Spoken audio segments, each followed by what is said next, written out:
Salve meus amigos, eu sou Henrique Massaro, aqui falo de filmes e séries e hoje quero conversar com vocês sobre a crise enfrentada pela Warner, principalmente nesse ano de 2025, após alguns fracassos de bilheteria, falar sobre a possível salvação do estúdio que está se desenhando, mas mais do que isso, quero conversar sobre o futuro do estúdio e do cinema como um todo, considerando alguns números, algumas situações que a gente tem para analisar já nesse início de ano.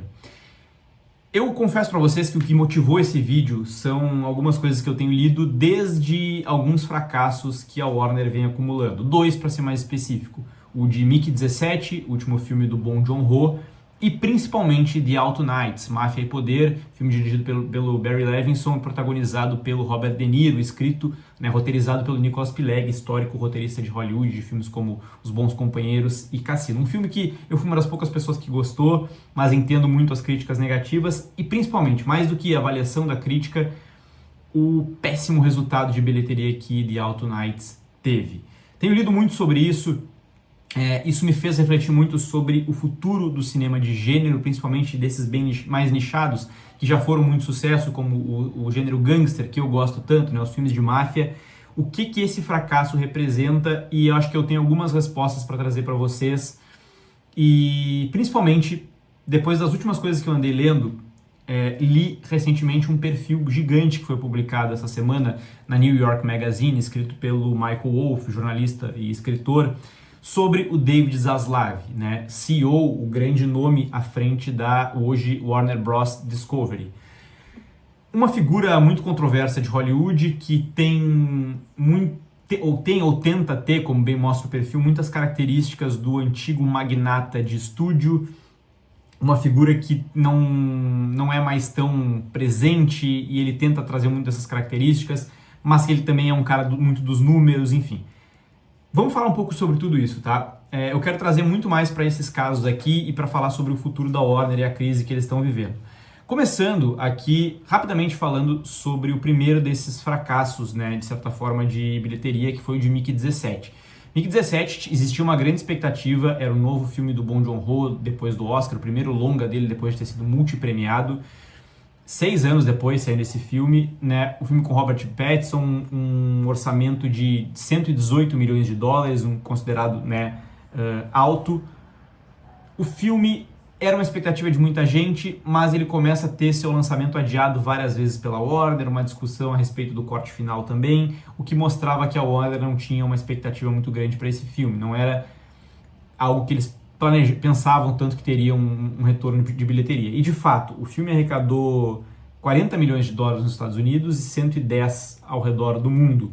Seria um bom número para um filme de forma geral, mas considerando todo o seu orçamento, ele precisava de algo próximo aí dos 300 milhões de dólares de arrecadação para se pagar, ou seja, a Warner encarou um prejuízo de quase 80 milhões de dólares somente com o filme do Bong Joon-ho. Ponto nova linha, vamos para The Alto Knights, Máfia e Poder. Um filme que como eu disse, roteirizado pelo Nicholas Pileggi, produzido pelo Arvin Winkler, produtor histórico, com o Robert De Niro no papel, dos dois papéis principais, e um filme de máfia. Isso seria, algumas décadas atrás, o suficiente para fazer as pessoas irem para o cinema e muita gente adorar o filme. Não foi o que aconteceu. E me parece que essa era a expectativa da Warner ao lançar esse filme, mais especificamente do David Zaslav. Por quê? Porque conforme mostra esse perfil e outras matérias que saíram, The Alto Knights era um projeto que existia em Hollywood desde 1974 e nenhum estúdio quis bancar esse projeto desde então, principalmente nos últimos anos. Ele foi rejeitado pelos estúdios e a Warner bancou, mas não a Warner como um projeto da empresa, uma escolha pessoal, uma ordem pessoal do David Zaslav. Por quê? Eu acho que por dois motivos. Primeiro que ele é amigo muito próximo do Nicholas Pileggi, o roteirista. O perfil da New York Magazine conta, por exemplo, que ele se reúne toda semana com ele e outros veteranos de Hollywood, da imprensa, enfim, numa conversa no Zoom. Todos eles homens democratas e tal, mas todos homens brancos acima de 60 anos, muitos deles acima dos 80, o David Zaslav, inclusive, é o mais jovem, com 65 anos.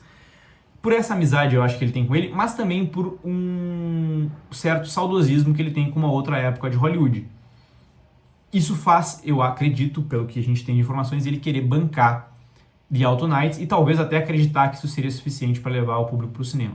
A crítica, no entanto, não abraçou o filme, as críticas no geral foram muito negativas. Como eu já disse, eu gosto do filme, mas entendo boa parte das críticas negativas que existiram, e o público não foi. Um investimento em marketing muito mal feito, na minha opinião. Muita gente sequer soube que o filme estava no cinema, e foi esse fracasso. Só que o que acontece quando o filme fracassa? Segundo o que se noticia, o David Zaslav age como um verdadeiro executivo, um verdadeiro magnata de estúdio, mostrando essa afinidade que ele tem com essa figura, que é começar a distribuir responsabilidades. Se falou muito, por exemplo, de que cabeças iam rolar por conta desses últimos fracassos, com exceção óbvia do David Zaslav. Os nomes principais que foram citados, né, são os co-CEOs da Warner Bros. Pictures, o Mike DeLuca e a Pam Abdy. Eles foram citados muito como seriam provavelmente substituídos por conta desses fracassos, né, e The Autonights é o mais retumbante deles. Numa atitude clara ali do magnata de não assumir responsabilidade, encontrar culpado ali por uma decisão que acabou sendo dele. Ok, isso leva para duas coisas. Primeiro, da gente pensar o seguinte: isso representa uma franca queda, um esgotamento do filme de gênero. Um filme de máfia não tem mais realmente a aceitação do público que teria em outros momentos. Eu acho que é um indicativo que sim. E é um indicativo também de que a real aposta da Warner e outros estúdios é realmente para grandes franquias, grandes filmes que são realmente, têm capacidade de levar o público, que tem esse demonstrativo nos últimos tempos. Por exemplo, as expectativas da Warner para meio que salvar o ano são o Superman desse ano, né, dirigido pelo James Gunn, na nova fase da DC, que vai ter aí uma dúzia de filmes. Então eles têm um investimento, uma ideia muito forte de que eles vão conseguir recriar na DC o que a Disney viveu com a Marvel ao longo desses últimos mais de 10 anos, né, com os filmes de super-heróis. Eles estão apostando muito nisso, e outras franquias menores como Mortal Kombat, Premonição, Invocação do Mal, filmes que vão ter um orçamento menor, mas que talvez tenham uma capacidade maior de levar o público para o cinema, tá? Dito isso, vale aqui uma outra reflexão, além dessa discussão sobre o fim do cinema de gênero, o quanto que filmes autorais e de grandes diretores ainda vão ter força nesse novo momento. Porque a gente teve, no caso do Barry Levinson com Autonights, não se aplica tanto porque ele já não fazia um filme de sucesso há muitos e muitos anos, tá? Mas, especificamente falando aqui do Bong Joon-ho, a gente tem liga um sinal de alerta dentro da indústria.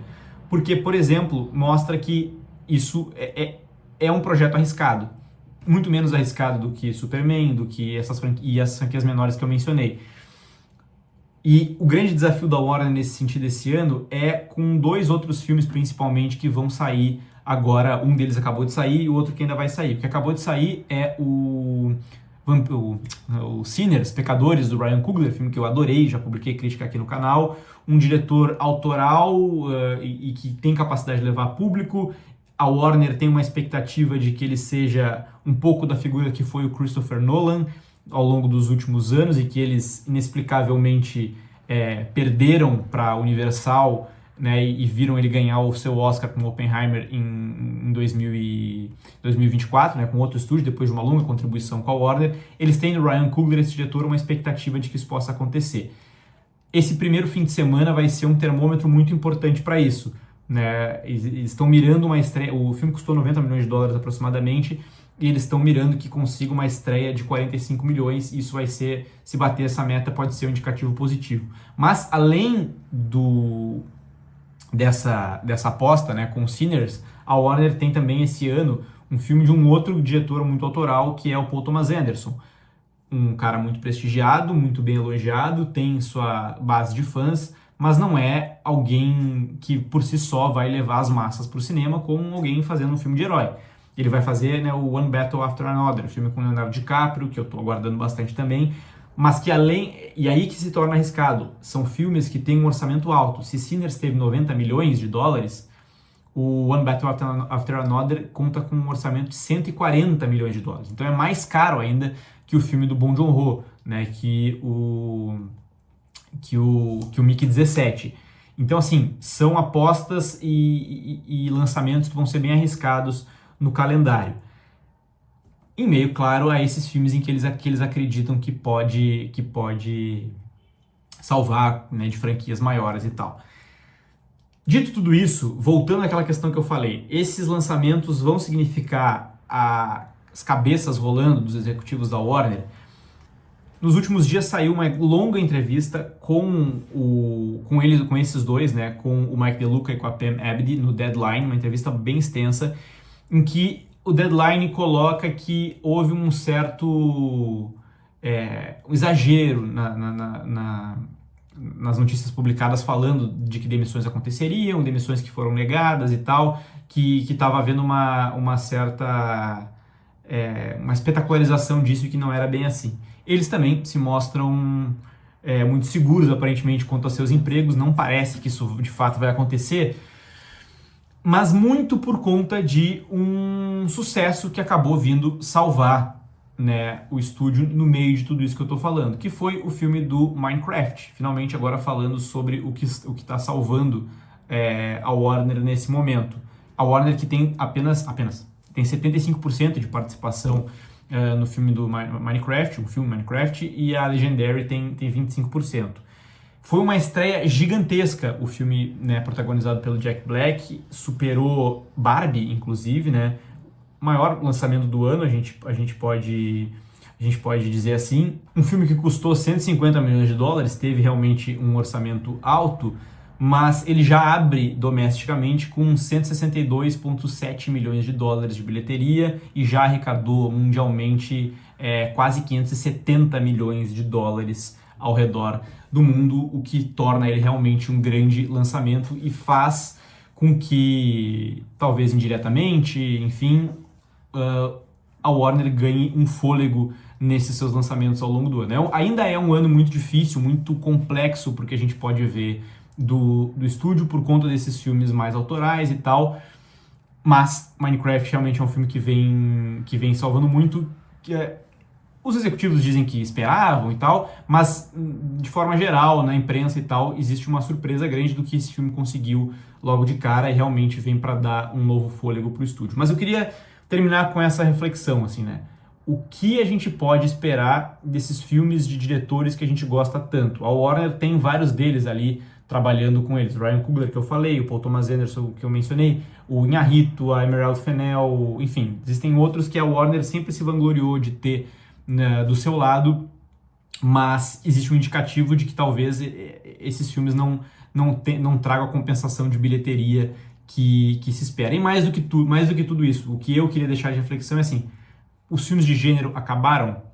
The Out Nights, um filme de máfia, um gênero que eu gosto tanto, mostrou que realmente há um esgotamento, o público não vai mais, e esse filme existe só por causa de um capricho do CEO da Warner Bros. Discovery, que queria ver esse filme sendo lançado por conta do seu amigo envolvido, por conta dele acreditar numa outra era de Hollywood, mas acreditar até certo ponto, porque depois também não há um investimento muito grande em marketing, ele depois meio que lava as mãos. Eu não sei muito o que a gente vai acompanhar de grandes gêneros do cinema. A gente pode ter algum filme de faroeste nos próximos anos? Enfim, são coisas que eu fico realmente refletindo e pensando se o que a gente não tá por ver é realmente uma fase em que a gente vai acompanhar só realmente filmes de franquias, filmes de personagens já consagrados, reboots, tem por outro lado a Disney fazendo remakes dos seus clássicos, enfim. Estou curioso porque a gente vai ver na indústria ao longo dos próximos meses e anos e, de certa forma, não muito animado também. Mas eu queria deixar isso para discussão, quero saber o que vocês acham sobre isso. Comentem aqui embaixo que eu adoro ler os comentários de todo mundo. Beleza, gente? Até o próximo vídeo e tchau!